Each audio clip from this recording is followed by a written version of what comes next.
Hey everybody and welcome to 6 My name's Lee and today I'm going to be talking you through a number of the key factors that I think you should be considering when you're declaring your reserves in a game of Warhammer 40,000.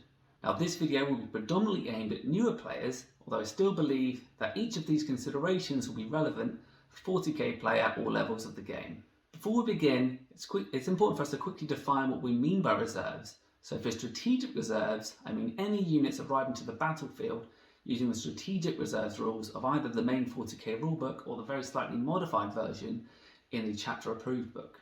Now this is a game mechanic that allows you to use your command points pre-game to start some of your units off of the board and have them arriving from turn 2 onwards with just some certain caveats about where they can be placed. Now any unit for enough command points can be placed into strategic reserves, but some units already have an innate ability to actually start off the board. This will be shown on their datasheet, although you might typically hear of it as deep striking, and that's just a callback to previous editions. But however it is on your datasheets, it might be worded slightly differently. These do not cost command points and have a different set of restrictions applying to them in terms of where you can be placed.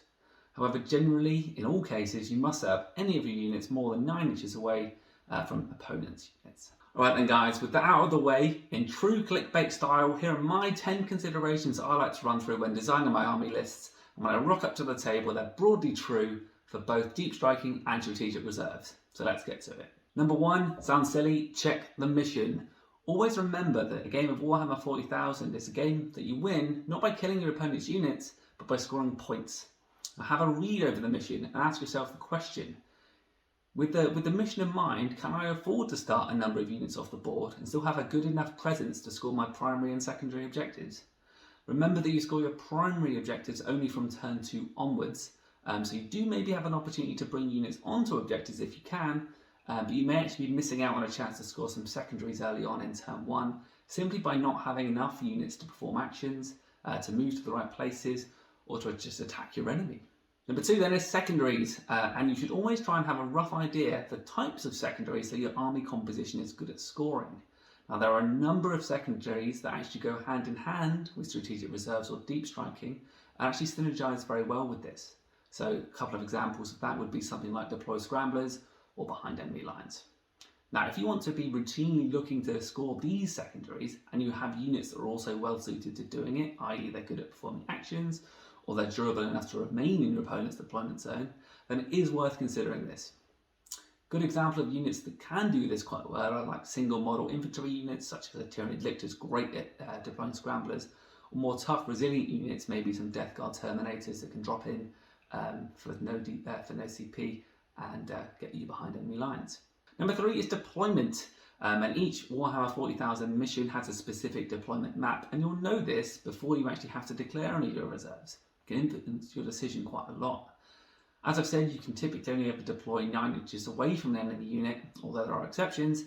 You might find that some maps will offer you a greater or lesser opportunity to get value out of deep strike or reserves. For instance, if you have a long range deployment, hammer and anvil style, and a slow army, it can actually help you to get on the board more quickly than foot slogging or paying points for transports that you otherwise don't want to take.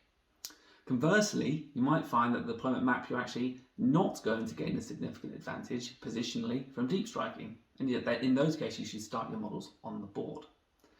Keep in mind that boards are smaller now than previous editions, so ultimately the distance in traversal is lower. I find that with my Death Guard army I can typically start things on the board and not be hurt quite so much as I used to be. The 4th thing I've got down is your army slow or is it fast? As I've said, some armies do rely on deep striking as a way to make up for their lack of speed.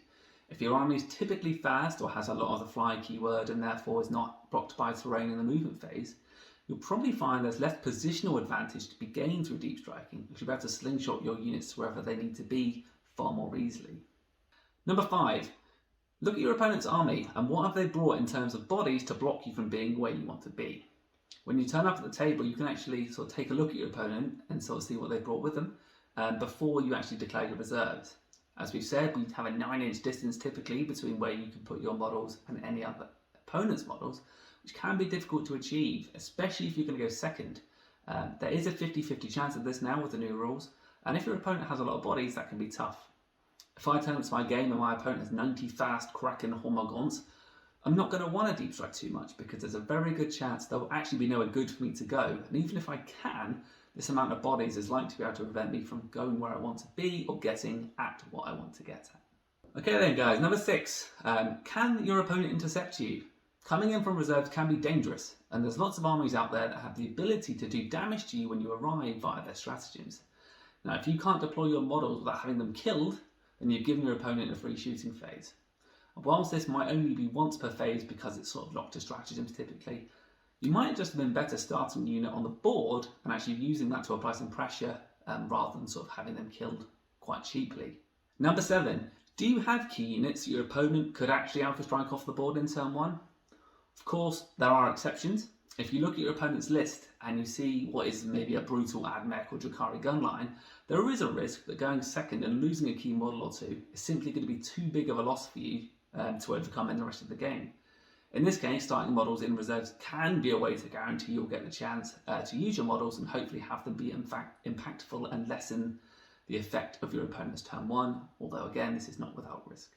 Number 8. Do you rely on your charges from deep strike? And if you do you have enough bonuses to make those charges reliable? Remember, you can't move other than charging after coming in from reserves. So consider your own game plan. Why are you starting units in reserve? We've already covered you might do it for movement, but what if you're keeping your big scary melee units in reserve to make sure you can get to your opponent and charge them where you need it?